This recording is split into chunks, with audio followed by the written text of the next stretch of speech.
Hello, this is Pastor Justin, and once again we're back. We're going to talk about influence. How influence is the power and the authority to affect and change the world around you.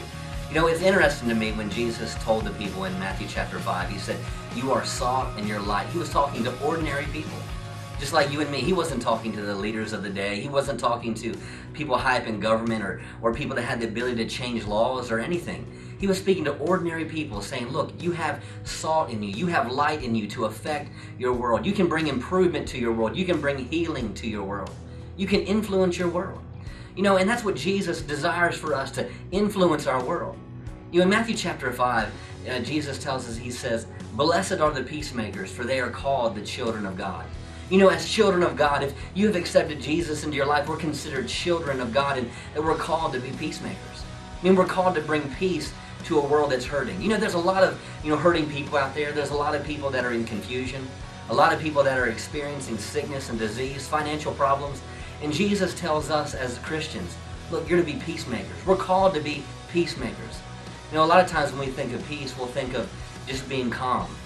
We're thinking about having, tranquility or whatever it might be. But let me tell you, peace isn't calm. Peace is the power that produces a calm. It's a power that produces a change in someone else's life. I remember, being away from God and being confused and not knowing what direction to turn in my life. And when I accepted Jesus, there was a peace that came into my life. It was a power that produced a calm in my life. And as believers, that's what we're called to do.